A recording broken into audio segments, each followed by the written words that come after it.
అందమైన చర్మ సౌందర్యం మీ సొంతం. Second aqua radiance deep cleansing gel.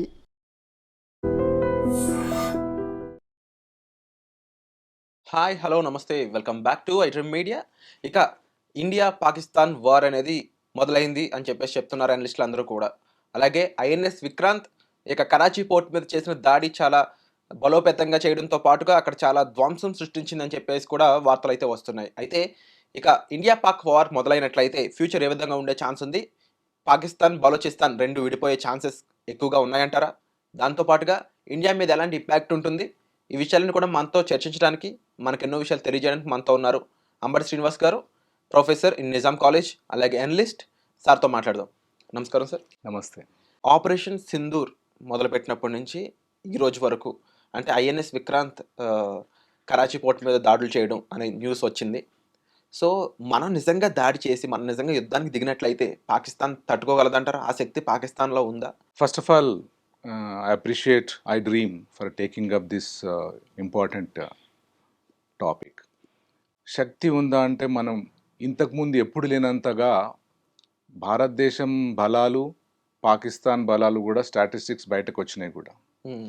ప్రతి ఒక్క రకమైన మిసైల్ కానీ, డ్రోన్ టెక్నాలజీ కానీ, F-16 కానీ, SF కానీ, ఇవన్నీ ఆల్ వెపన్స్ తీసుకుంటే అది దేశం చిన్నది కావచ్చు, మన వెపనరీతో కంపేర్ చేస్తే అది 20% ఉంది అక్కడ.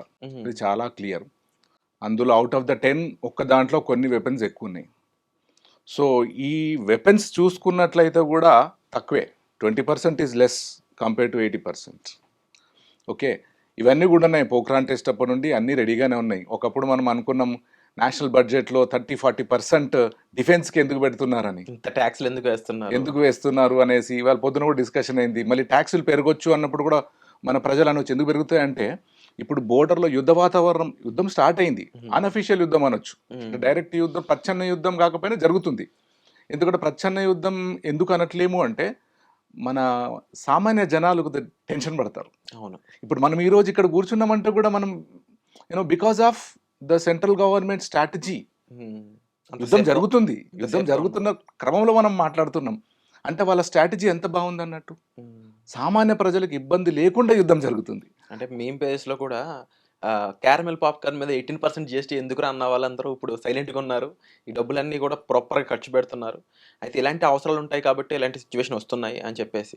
అయితే నిజంగా మనం యుద్ధానికి వెళ్తున్నాం అనుకుందాం. అంటే ఒకప్పుడు ఎలా ఉండేది అంటే మన మీద యుద్ధం చేస్తే, మన మీద దాడి చేస్తే మనం డిఫెన్స్ మాత్రం చేసుకునేవాళ్ళం. అఫెన్స్కి ఎప్పుడు ఇండియా వెళ్ళినట్టు హిస్టరీలో లేదు. బట్ ఇప్పుడు ఉన్న సిచ్యువేషన్ ఏంటి అంటే ఎంతకాలం మనం ఇలాగా మనం దీన్ని నిర్మూలించకుండా ఉండాలి.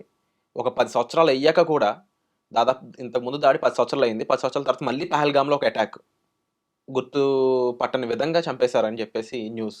వాళ్ళ ఫ్యామిలీలు ఎంత ఏడ్చాయో అందరికీ తెలుసు. ఇలా ఇంకో 10 సంవత్సరాల తర్వాత కూడా జరుగుతుంది. కానీ దీనికి ఫుల్ స్టాప్ ఏంటి, దీనికి సొల్యూషన్ ఏంటని ప్రతి ఒక్కరు అడుగుతున్నారు. ఏమంటారు సమాధానం? కరెక్ట్. మనం ఒక విషయం మాట్లాడుకోవాలి. ఇది ప్రతిసారి మన బోర్డర్లో అంటే eastern part of the India, Kashmir నుండి అంటే గుజరాత్, రాజస్థాన్ వరకు కూడా ఎప్పుడు అక్కడ అలర్ట్ వార్ నడుస్తూనే ఉంది. అర్ధరాత్రులు మనం హాయిగా నిద్రపోయాం, కానీ అక్కడ అటువైపు నుండి ఇన్ఫిల్ట్రేషన్ కానీ, బాంబ్స్ కానీ అన్నీ జరుగుతూనే ఉన్నాయి, ఎప్పుడు జరుగుతున్నాయి. ఇప్పుడు ఇది తీవ్రతరం కావడానికి కారణము మళ్ళీ అటువైపు వాళ్ళే. ఎందుకంటే ఒక వెపన్స్ ఉన్న వాళ్ళు సమాన వెపన్ ఉన్న వాళ్ళతో చేస్తేనే యుద్ధం. అందుకని మీరు ఇందాక అన్నట్టు ఇండియా ఎప్పుడు యుద్ధం చేయాలనుకోలేదు. డిఫెన్స్ సిస్టమే, ఇందాక మనం మాట్లాడుకున్నాం 30-40% నేషనల్ బడ్జెట్ వెపన్స్ ఎందుకు, ఇవన్నీ టెస్ట్లు ఎందుకు, పోఖ్రాన్ టెస్ట్లు ఇంత ఖర్చు అవసరమా అని అనుకుంటే, శత్రువుల దగ్గర అట్లాంటివి ఉన్నప్పుడు ప్రొటెక్షన్ కోసం కావాల్సిందే. నంబర్ 1. 2, మొన్న జరిగిన పెహల్గామ్ అటాక్ దేశంలో వాళ్ళనే కాకుండా ప్రపంచ దేశాలన్నింటినీ కూడా కదిలించి వేసింది. ఈ రోజు కూడా ప్రపంచ దేశాలన్నీ కూడా వీఆర్ విత్ యూ అని సాలిడారిటీ చెప్తుంది ఇండియాకి. ఆ మధ్యన మన ఇంకొక నేబరింగ్ పెద్ద కంట్రీ ఉంది which supplies weapons to Pakistan, అది కూడా అన్నది వీఆర్ విత్ పాకిస్తాన్ అన్నది. ఇప్పుడు నోరు మోసింది. ఎందుకంటే ప్రపంచ దేశాలన్నీ కూడా ఇండియాకి సపోర్ట్ చేస్తున్నాయి. ఎందుకు చేస్తున్నాయంటే ఆ పహల్గామ్ ఇన్సిడెంట్ డిస్టర్బ్ చేసింది. ఎందుకు చేసిందంటే అక్కడ జరిగింది యుద్ధం కాదు, దొంగ యుద్ధం. మామూలు జనాల మీద నువ్వు AK-47 ఎందుకు పెడుతున్నావండి? Either you are mentally ill or you are a devil. Or whatever, you are not a human being. మానవుడు అంటే దానికి ఒక పద్ధతి ఉంటుంది, మానవ విలువలు ఉంటాయి. అక్కడ వచ్చిన జంటలని వాళ్ళని వీళ్ళని మగవాళ్ళని చంపేసి ఐడి కార్డు చూసి చంపేసి ఆడవాళ్ళని చంపకుండా వదిలేస్తే వాళ్ళు కూడా అన్నారట, నేను ఎందుకు ఇంకా వాళ్ళు లేరంటే, you go and tell your Modi అన్నాడు. మోడీ ఏందండి, ఒక ప్రోటోకాల్ ఉంటుంది. Is a prime minister, is not Modi.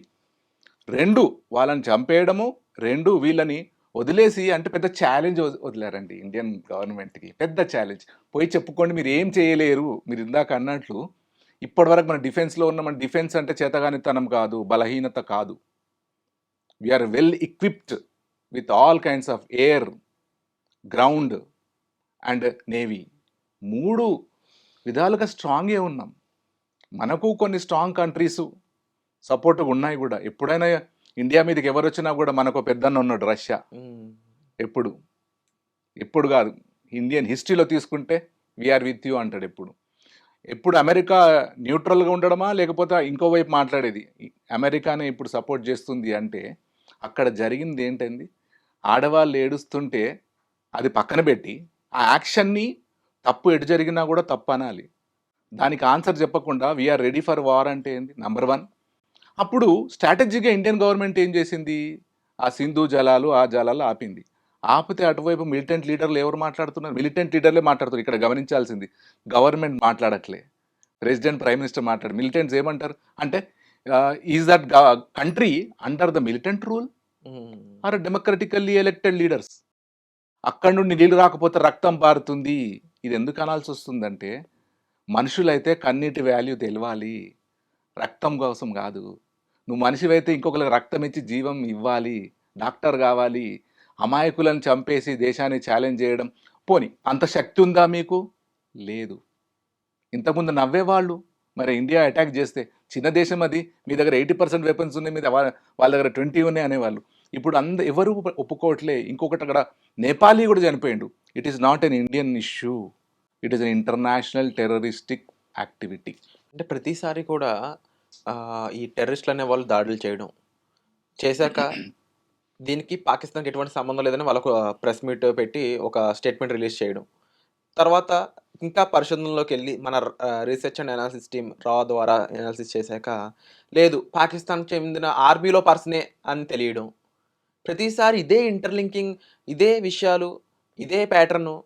ఇంకా ఎన్నిసార్లు ఇలా, ఇంకెంతకాలం ఇలా అంటే సమాధానం? ఎస్, దానికి కొద్ది లేటెస్ట్ ఇన్ఫర్మేషన్ కూడా ఉంది. మొన్న రిపోర్ట్స్ వచ్చాయి అఫీషియల్గా, మళ్ళీ ఇండియన్ ఇంటెలిజెన్స్ వాళ్ళ దగ్గర కూడా. There are 40 militant hideouts in Pakistan. వాళ్ళ కింద కొన్ని వేల మంది, 30-40 మంది ట్రైన్డ్ మిలిటెంట్స్ ఉన్నారు, విత్ లేటెస్ట్ ఎక్విప్మెంట్ ఉంది. నంబర్ 1, వాళ్ళు ఏమని మాకు తెలియదు అన్నారు, అయిపోయింది. మొన్న అటాక్ జరిగినప్పుడు చాలామందిని ఇండియన్ డిఫెన్స్ సిస్టమ్ చాలామందిని అక్కడ వెళ్ళకుండా ఇక్కడ నుండి అటాక్ చేసింది. అంటే ఎక్కడ కూడా మనం లైన్ దాటట్లే. Indian government, Indian defence system is playing a very strategic and safe, correct manner. ఎక్కడ మనం మానవ విలువలు కూడా దాటట్లేదు. ఇది చేసిన తర్వాత ఇవాళ ఫ్రెష్గా వచ్చిన న్యూస్ ఏంటిదంటే, ఆ మిలిటెంట్స్ ఫ్యూనరల్లో పాకిస్తాన్ ఆర్మీ ఇక్కడ సెల్యూట్ చేసింది. దీనికి ఆన్సర్ ఎవరు చెప్పాలి? ఎందుకు వెళ్ళారు మిలిటెంట్ దానికి? మీరన్న మాటకు అదే. అంటే maybe the army, there army is training these groups. Proof అంటే వెపన్స్ కూడా ఇస్తున్నట్టే కదా. అవును, ఎందుకు ఇస్తున్నారు? ఇవన్నీ చేస్తున్నారు కదా. సో చాలా ఎవిడెన్స్లు వచ్చినాయి కూడా. ఇప్పుడు లేటెస్ట్గా వస్తూనే ఉన్నాయి, ఇంకా వస్తూనే ఉన్నాయి. ఏంటంటే వీళ్ళు ఇంకొకటి, ఇంకో లేటెస్ట్ న్యూస్. రాత్రి ఏమో 11 గంటల రాత్రి ఇండియా పాకిస్తాన్ బోర్డర్లో కొంతమంది మిలిటెంట్స్ బోర్డర్ క్రాస్ చేయడానికి వస్తే మన ఇండియన్ ఆర్మీ వాళ్ళని చంపేసింది. ఇదంతా నైట్ జరుగుతుందండి, ఇది దొంగ దెబ్బ కాదా? మీరు యుద్ధం అంటే యుద్ధానికి ఒక పద్ధతి ఉంటుంది. ఈ టైం టు టైము ఈ వెపన్ ఉంటుంది కదా. అర్ధరాత్రులు అయినా కూడా we should salute our Indian defence system for being alert in the nights. All Indians should be grateful to all this soldiers. ఆ సోల్జర్స్ సాక్రిఫైస్ని అర్థం చేసుకోవాలా. ఇంకొక యుద్ధం తయారైంది ఇప్పుడు. ఈ యుద్ధం ఒకటి దొంగ దెబ్బ తయారవుతుంది. ఇంకోటి ఏంటిదంటే ఫేక్ న్యూస్ స్ప్రెడ్ చేయడం. హ్మ్. మేము ఇండియాలో ఉన్న అమృత్సర్ని మేము బ్లాస్ట్ చేసినాం అన్నాడు. హ్మ్. అనగానే మళ్ళీ ఇప్పుడు Indian broadcasting department, ministry of information and broadcasting, వేరే డిపార్ట్మెంట్స్ అన్ని కూడా ఈరోజు లేటెస్ట్ వాళ్ళు ఏమన్నారు, please don't believe, don't spread false news అన్నాడు. ఎందుకంటే మామూలు జనాలు భయపడొచ్చండి, రైట్? అవును. సో దానికి ఇప్పుడు ministry of information and broadcasting ఒకటి హ్యాష్ ట్యాగ్ క్యాంపెయిన్ స్టార్ట్ చేసింది. ఓకే. ఆల్ ఇండియన్స్ మీ స్టేటస్లో ఇది పెట్టుకోండి, జీరో టాలరెన్స్ టెర్రర్ అని అని ఇప్పుడు అందరు పెట్టండి. అంటే ఇది చాలా సీరియస్గా మెసేజ్ ఇస్తున్నాం మనం ఈ మిలిటెంట్స్కి. ఏమనంటే ఇప్పటి నుండి ఇండియా ఈ చిన్నదైనా పెద్ద విషయమైనా ఊరుకోదు అనే పెద్ద స్ట్రాంగ్ మెసేజ్ పోయింది. వరల్డ్ వైడ్లో ఉన్న ఇండియన్స్ కానీ వేరే వాళ్ళు కానీ కంటిన్యూస్గా మెసేజ్ ఇస్తున్నారు ఇండియాకి, we're with you and you should do it అని. మన ప్రైమ్ మినిస్టర్ గారు అండి ఎక్కడున్నా కూడా లోపలికి వచ్చి మరీ హ్మ్. మేము ధ్వంసం చేస్తామన్నారు, అది చేస్తూనే ఉన్నారు. ఎందుకు అంటే దీని అన్నిటి కారణం ఇన్ని రోజులు భరించిర్రండి. సోల్జర్స్ చనిపోయారు, మనకు లెక్క తెలీదు, మనం పట్టించుకోము కూడా. బోర్డర్లో చాలామంది సోల్జర్స్ చనిపోతూనే ఉంటారు. కానీ మొన్న అమాయకులు కొత్తగా పెళ్ళైన వాళ్ళు, రైట్, వీళ్ళందరినీ చేస్తే ఇప్పుడు ఇండియాలో ఏమవుతుందంటే ఇండియాలో మనకు రక్షణ లేదు అని జనాలు భయభ్రాంతులకు గురై దేశం వదిలిపోయే పరిస్థితి రావచ్చు. హ్మ్. అంతవరకు రావద్దు. We're strong, we're here to protect you అన్న దానికోసమే ఇది స్ట్రాంగ్ యాక్షన్ జరుగుతుంది. And hopefully Pak occupied Jammu Kashmir ఆ బోర్డర్ వెంట 30 కిలోమీటర్ దూరం అంతా ఆ బోర్డర్లో అంతా మిలిటెంట్ గ్రూప్స్ ఉన్నాయండి. మరి అక్కడ జనాలకి తెలిసి ఉండాలి కదా, ఫర్గెట్ అబౌట్ పాకిస్తాన్ హ్మ్. అంటే వాళ్ళందరూ సపోర్ట్ చేస్తున్నట్ట నంబర్ 1, లేదా వాళ్ళు వీళ్ళ కబంధాస్తాల్లో ఉన్నారా? కబంధాస్తాల్లో ఉన్నట్టయితే వీళ్ళు ఇంటర్నేషనల్ ఎలా పెట్టాలా, వీఆర్ నాట్ సేఫ్ అని. హ్మ్. ఎవరు? పిఓకేలో ఉన్న ట్రైబల్స్, అదంతా కొండ ప్రాంతం కదా, ట్రైబల్సే అవును. వాళ్ళు. సో ఈవెన్ చెప్పాలి. అక్కడ టు బీ ఫ్రాంక్ మనకంటూ ఉన్న ఈ సరౌండింగ్స్‌లో ఎక్కువ శాతం ఇండియా మీద ఇంట్రెస్ట్ ఉన్న పర్సన్స్ అందరికీ కూడా ఈ ఆఫ్టర్ ఆర్టికల్ 370 ఆహ్, పాకిస్తాన్‌లో ఒక రకమైన భయం వచ్చింది. ఆ భయం వల్లే పాకిస్తాన్‌కి సంబంధించిన పర్సన్స్ ఎవరైతే ఉన్నారో ఈ సరిహద్దుల్లో ముఖ్యంగా ఈ జమ్మూ అండ్ కాశ్మీర్ సరిహద్దుల్లో, ఎందుకంటే గుజరాత్, రాజస్థాన్ ఈవెన్ పంజాబ్‌కున్న బోర్డర్ పంజాబ్, వరకు కూడా చండీగఢ్. మనకి ప్రాపర్ ఫెన్సింగ్ అనేది ఉంది. బట్ జమ్మూ అండ్ కాశ్మీర్‌లో ఉన్న ఆ బోర్డర్‌కి మాత్రమే అది లోయలు, లోతట్టు ప్రాంతాలు కాబట్టి అక్కడ ఎటువంటి ఫెన్సింగ్ సిస్టమ్ లేదు కాబట్టి అక్కడి నుంచి వచ్చేవాళ్ళు ఆర్టికల్ 370 రద్దు చేసాక కూడా దాని మీద కూడా నెగెటివ్ సమాచారం ఆహ్, పాస్ చేయడం ప్రతి ఒక్కరికి. అది తట్టుకోలేక ఇండియన్ గవర్నమెంట్‌ని ఎటువంటి విధంగా కూడా మనం దెబ్బతీయలేకపోతున్నాం అని చెప్పేసి ఇలాంటి దొంగ పనులు చేయడం. 26 మందిని అన్యం పుణ్యం తెలియని వాళ్ళందరిని చంపడం గాని, ఇలాంటివి జరుగుతున్న క్రమంలో ఇండియన్ గవర్నమెంట్ తీసుకున్న డెసిషన్స్ అనేవి ప్రాపర్‌గా ఆపరేషన్ సింధూర్ అని పేరు పెట్టినప్పుడు ఎలాంటి ఫీల్ వచ్చింది మీకు గాని, మన సిటిజన్స్‌కి గాని? అది మనం ఆ టైటిల్ మీదే చాలా మాట్లాడుకోవచ్చు. హ్మ్. అంటే ఎందుకు మాట్లాడుకోవచ్చు అంటున్నంటే, గవర్నమెంట్ ఎంత అలర్ట్‌గా అయిపోయి ఎంత డీప్‌గా ఆలోచిస్తుంది అనడానికి అది ఆపరేషన్ సింధూర్. ఒకటేమో సింధు ప్రావిన్స్ గొడవ ఉంది. హ్మ్. రెండోదేంది, మన భారతీయ వనితల హ్మ్. సింధూర్ అంటే ఈ భర్త చనిపోయిండు కదా, మూడో తనం పోయింది కాబట్టి దాన్ని మేము మామూలుగా, ఎందుకంటే యుద్ధాలలో కూడా అన్ని పద్ధతులు ఉంటాయండి. వీక్ వాళ్ళనే కాదు, ఆడవాళ్ళని, చిన్నపిల్లలని చంపకూడదు. పాలస్తీన్ ఇజ్రాయెల్ జరుగుతుంది, ఎస్ ఆర్ నో?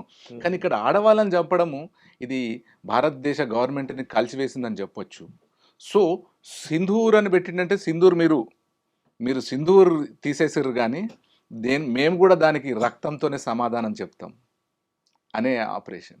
అండ్ ఇంకొకటి చూసుకున్నట్టే ఎకనామికల్గా already Pakistan is in poverty.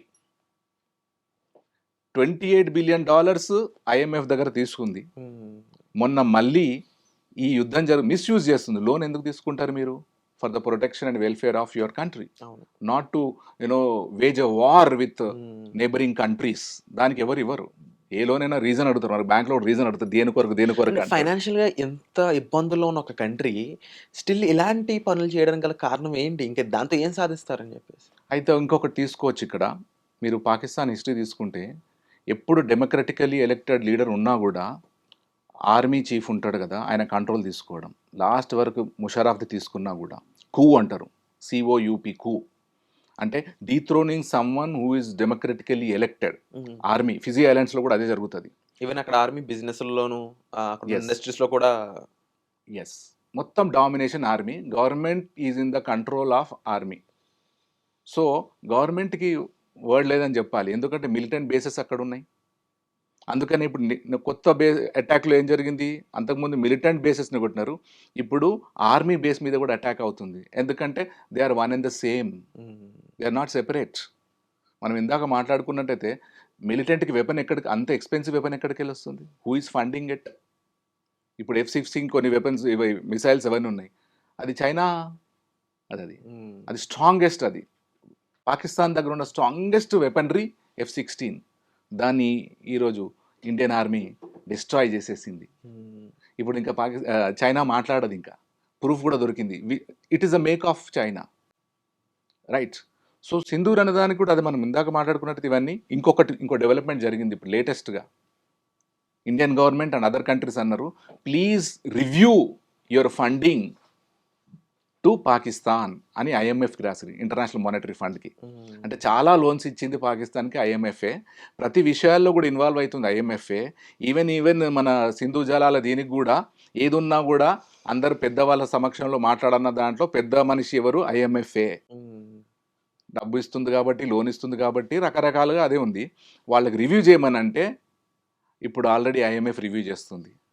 అంటే what are you doing with our loan అనే రివ్యూ అవుతుంది. అంటే ఫినాన్షియల్‌గా కూడా ఇప్పుడు యుద్ధం ఎట్లా జరుగుతుందంటే ఫిజికల్ యుద్ధం జరుగుతుంది, ఎకనామిక్ యుద్ధం జరుగుతుంది, రైట్? సైకలాజికల్ వార్ఫేర్ అంటారు. ఫాల్స్ న్యూస్ స్ప్రెడ్ చేస్తున్నారు. అందుకని ఇవాళ పొద్దున ministry of information and broadcasting react అయింది. Please don't go by any false news, don't spread it అన్నాడు. గవర్నమెంట్ కూడా అంతకుముందు అన్నది ఫాల్స్ న్యూస్ స్ప్రెడ్ చేయొద్దు, ఏదైనా మీకు తెలియని విషయం మాట్లాడొద్దు కూడా అన్నారు. ఇప్పుడు స్ప్రెడ్ చేస్తే ఏమంటే ఇండియాలో ఇందాక మనం అమృత్సర్ అటాక్ అయిందన్నారు. Amritsar is safe. చండీగఢ్ నుండే వాళ్ళ ఎయిర్ బేస్ నుండి మన అనే వార్నింగ్ సైరన్ ఇచ్చేసారు ఇవాళ, right? We're safe, nothing to worry అని. అంటే రకరకాల యుద్ధాలు జరుగుతున్నాయి ఇప్పుడు. సో జనాలందరూ కూడా అలర్ట్గా ఉండాల్సిందే. They should follow the government instructions. Panic కావాల్సిన అవసరం లేదు. అండ్ డెఫినెట్‌లీ ఇలాంటి ఒక భరోసా మాకిచ్చినందుకు కూడా thank you so much sir. ఇంకా ఎంతో అనాలిసిస్ అనేది ఉంది. వచ్చే ఎపిసోడ్‌లో మీకు ఆ అనాలిసిస్ అనేది శ్రీనివాస్ గారి ద్వారా మేము అందజేయడం జరుగుతుందండి. ఇక మీ అభిప్రాయాన్ని కామెంట్ సెక్షన్ రూపంలో మాకు తెలియజేయండి. Thank you so much. వచ్చే ఎపిసోడ్‌లో మళ్ళీ కలుద్దాం.